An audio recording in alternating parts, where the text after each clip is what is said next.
Tiens, le bateau, il doit être là-bas, je pense.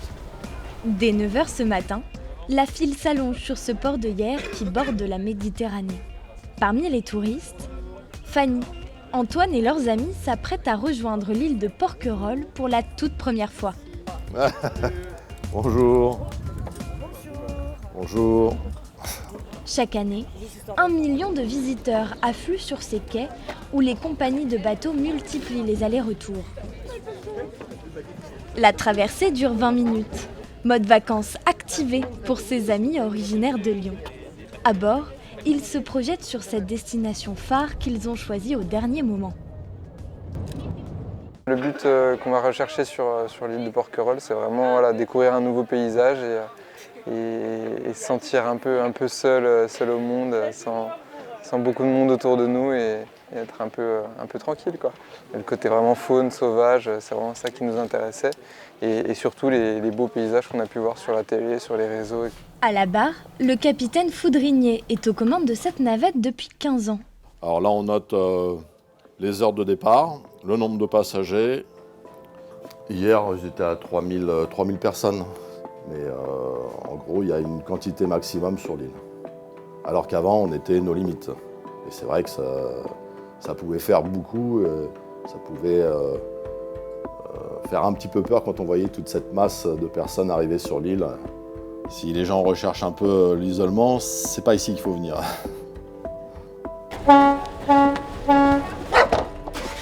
La veille, 3000 personnes sont passées par sa navette. En haute saison, c'est le double.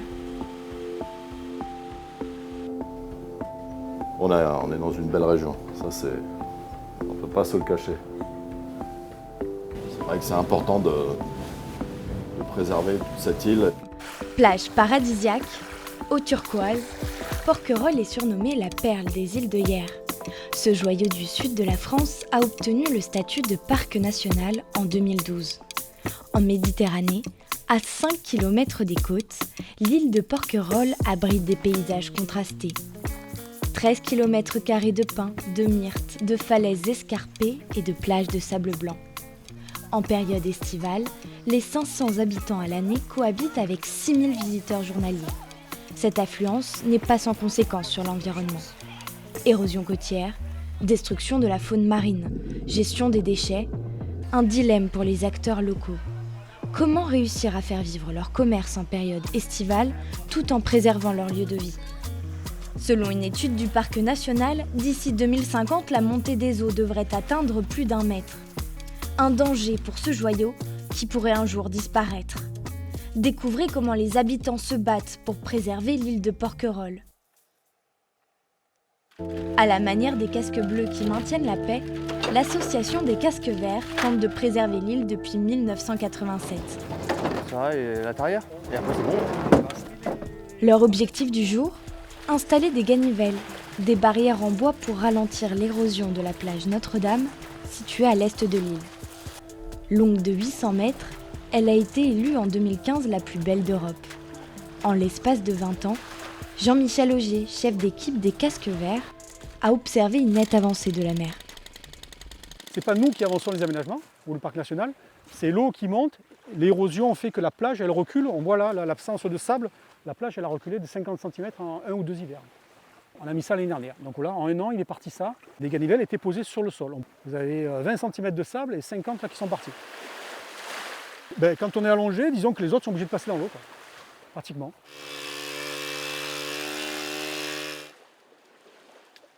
Là, j'enlève juste un peu le sable, puisqu'après on va planter le poteau dans ce trou. Voilà, et le poteau il fait 1,75 m. Ces aménagements délimitent les zones de la plage accessibles par les touristes, qui sont des milliers chaque été. Sans cela, ils piétinent la dune, barrière naturelle contre l'érosion. Son relief et sa végétation maintiennent la limite du littoral. Mais les tempêtes, intensifiées par les effets des changements climatiques, cassent régulièrement les installations des casques verts. On a retrouvé une vingtaine de piquets, il n'y avait plus rien. Tout est parti à la mer, on ne sait pas où est parti l'aménagement. Donc c'est du gaspillage, c'est une perte de temps, financière aussi. Conséquence, au gré des saisons, Jean-Michel et ses équipes doivent réinstaller ces barrières. Inlassablement, les casques verts effectuent le même rituel et voient la plage rétrécir année après année. Si on veut garder du public et cette activité économique, quelles sont les décisions qui vont être prises ici, quoi? Qu'est-ce qu'on fera sur les plages? Est-ce qu'il y aura encore du sable? Est-ce qu'il y aura encore une plage à Notre-Dame? Grande question. Le climat il est ce qu'il est et c'est à nous, c'est à l'homme de s'adapter, quoi. Au large de l'île, du côté des touristes, le débarquement est proche. Antoine et ses amis laissent éclater leur enthousiasme, loin de se douter des combats qui se jouent avant leur arrivée. Ah, regardez les gars, on voit l'île là.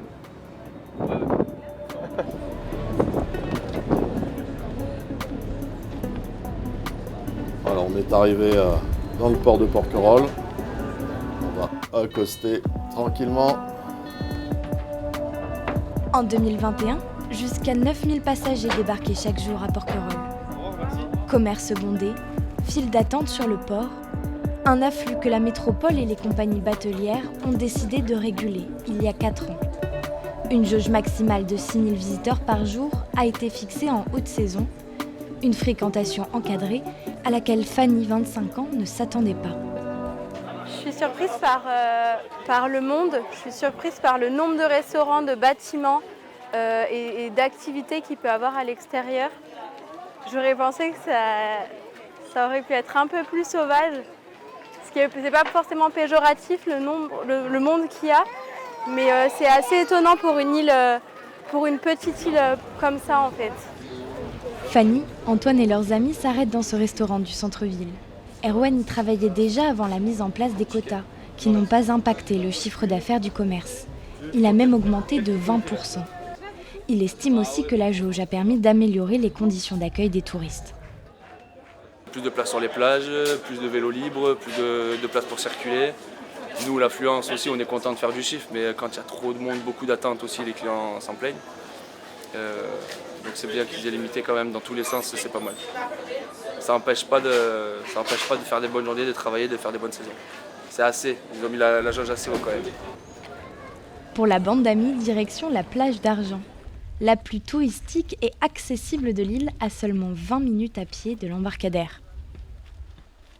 Ouais, c'est joli, hein. C'est très très joli, hein.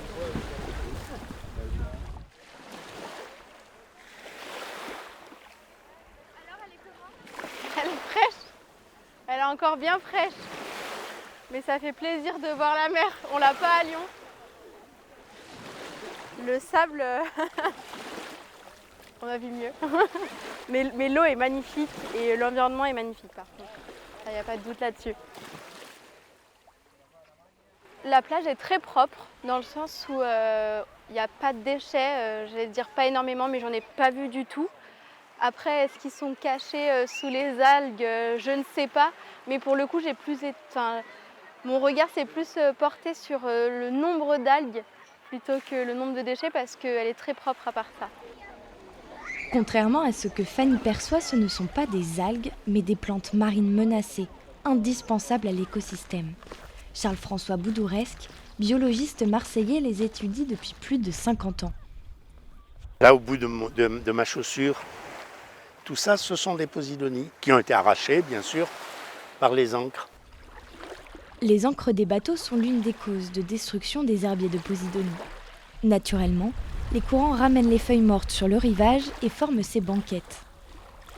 Une partie de la plage de la Courtade en est recouverte aujourd'hui. Cette banquette que vous voyez là, c'est un petit écosystème. Il y a des araignées, il y a une espèce de grillon, le grillon des plages. Vous avez des puces de mer, vous avez des dizaines d'espèces de coléoptères. Au bord de l'eau, cette posidonie arrachée faisait partie d'un herbier situé au large de Porquerolles. Il y en a des millions et des millions, ce sont les mêmes avec des feuilles plus longues, mais toujours avec ces rhizomes très durs, quasi imputrescibles. Si celles-ci ne mesurent que quelques centimètres, dans les profondeurs, elles peuvent atteindre jusqu'à 1 mètre de longueur. Ces herbiers constituent de véritables écosystèmes terrestres et sous-marins. Quand on est en palme masque tuba au-dessus, on voit une prairie, une sorte de savane extraordinaire. L'herbier est une frayère, c'est-à-dire un lieu de ponte pour les poissons. Bref, 30 à 40% de tout ce qu'on débarque dans la pêche professionnelle en Méditerranée est liée d'une façon ou d'une autre aux herbiers de Posidonie. Elles se conservent des centaines, des milliers ou des centaines de milliers d'années. Autre rôle essentiel, séquestrer le dioxyde de carbone et le transformer en oxygène. Ça contribue à lutter contre le changement climatique, contre le gaz carbonique que nous émettons. Une fois qu'on a expliqué à quoi ça servait, et puis qu'on a montré que c'était pas dangereux, qu'on a montré mais c'est moelleux. Mais pour faire la sieste, rien ne vaut une banquette de Posidonie. D'ailleurs, sur les plages, je ne m'en prive pas. Une fois qu'on a expliqué le rôle écologique que ça a, alors là, on a 90% d'opinions favorables. Ces dernières décennies, l'activité humaine a entraîné la destruction de 10% de la surface des herbiers de Posidonie autour de Porquerolles. Ici, il y a eu une régression, par exemple la construction du port. Il y a une régression en cours à cause de l'ancrage des yachts. Je pense que la régression s'arrêtera complètement, tout simplement parce que l'ancrage des bateaux sur l'herbier de Posidonie sera rendu impossible grâce à la création de semelles. Les semelles sont des zones de mouillage dans lesquelles le nombre d'ancrages est limité et payant. Déjà mise en place sur l'île voisine de Porquerolles, elle devrait voir le jour en 2026 à Porquerolles, mais le projet fait débat.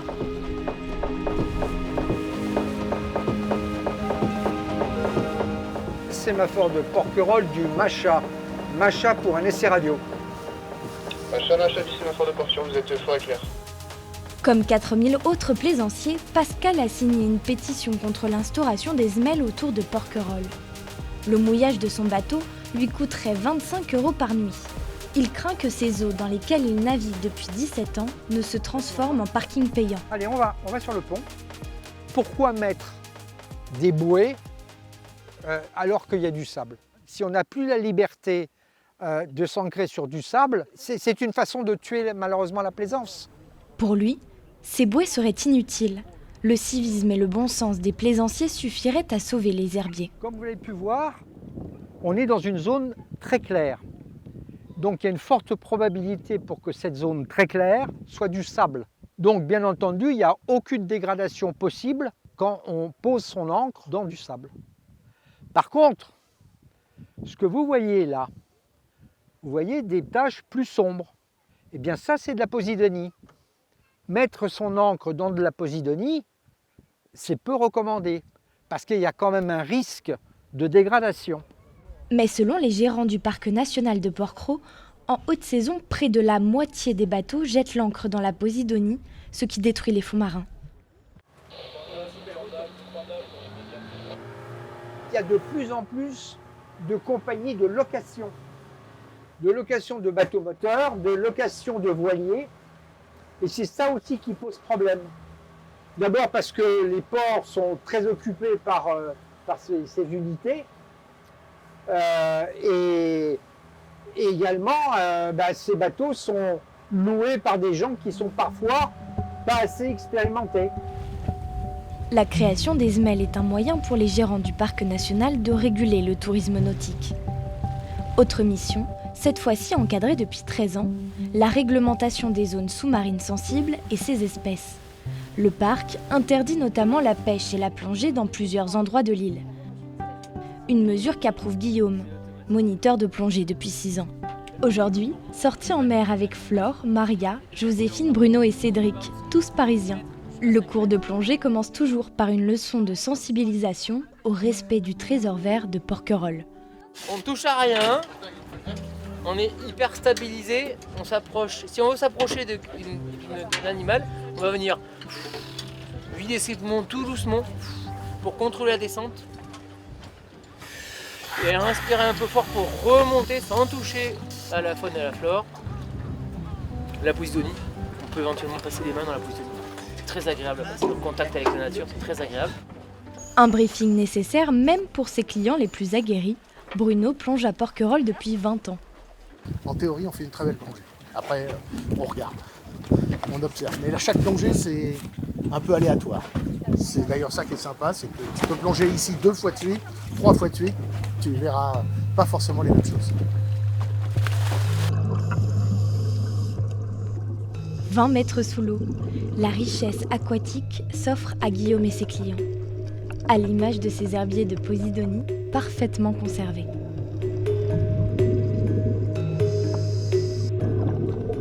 Au cœur de ce patrimoine bleu se nichent plus de 700 espèces marines différentes.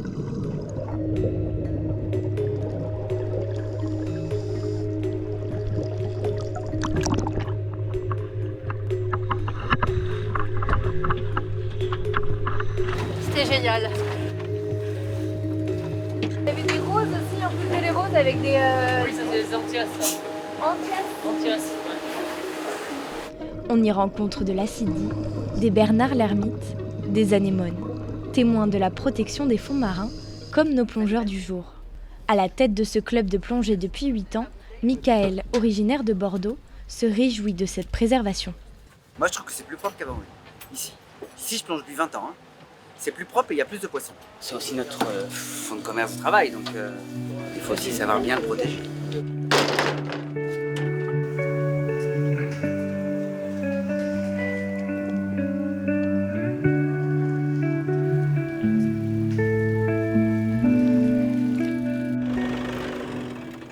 Protéger ce territoire, c'est la mission quotidienne de Magali et de ses collègues. Armées d'une pince et d'un sac poubelle, ces 3 éboueuses font le tour des plages de l'île. Et avec l'arrivée des touristes en ce début de saison estivale, les déchets sont de plus en plus nombreux, emballages alimentaires et morceaux de plastique jonchent le sol. C'est typiquement ce qu'on retrouve en début de saison, justement après les tempêtes. C'est vraiment les milliers de petits plastiques transparents, comme ça, partout.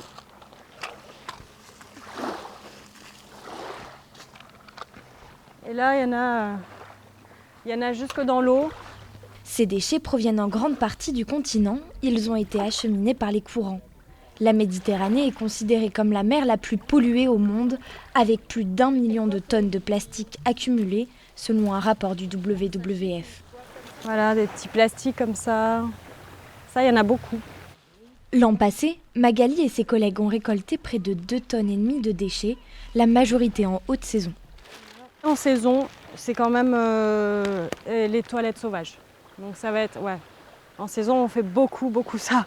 Donc les papiers laissés, les couches hygiéniques. En 30 minutes, le nettoyage de la première plage est terminé. Il faut rapidement passer aux autres.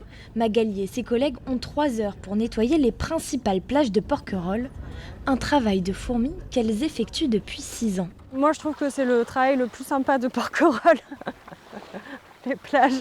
Les gens sont étonnés que ça soit un travail, que ce soit pas bénévole. Et puis souvent, les gens sont contents en fait, de nous voir, donc souvent les gens nous remercient. Ces interventions sont essentielles pour limiter la quantité de déchets plastiques qui mettent 600 ans à se dégrader dans la nature. À Porquerolles, l'équivalent de 260 sacs poubelles ont été collectés en 2024. Et pour Magali et ses équipes, la saison ne fait que commencer. On va mettre les pieds dans l'eau, Théa ? T'es prête ? Oui. Oh, elle est fraîche. Oh, c'est froid. Quelques heures plus tard, Eva, Océan et leur petite fille de 2 ans profitent du calme de la plage de Notre-Dame en fin de journée. C'est rare qu'il y ait aussi peu de bateaux aussi. Ouais, c'est agréable. Toujours, l'horizon est toujours un petit peu plus masqué par les bateaux. Ce serait bien si ça pouvait être comme ça toute l'année. La mouette. Mais bon. Oui. La famille vit à 10 km de Porquerolles. Depuis leur enfance, Eva et Océan se rendent chaque année sur l'île, dont ils ont vu le paysage se métamorphoser au fil du temps. Les enfants, ils vont avoir envie si on veut qu'ils en profitent, qu'ils aient une chance d'en profiter, il faut qu'il y ait quand même quelque chose de viable, parce que si c'est pour se retrouver sur des montagnes de plastique. Qu'est-ce qu'il y a, Lélo ? Tu veux aller à l'eau ? Si c'est pour se retrouver à jouer avec des bouchons de dentifrice et les mégots de cigarettes et tout ce qui va à la mer, je pense que pour eux, ce ne sera pas rigolo, quoi. À l'ère où chaque degré supplémentaire compte, pour les amoureux de l'île, il n'est jamais trop tard pour préserver ce joyau de la biodiversité.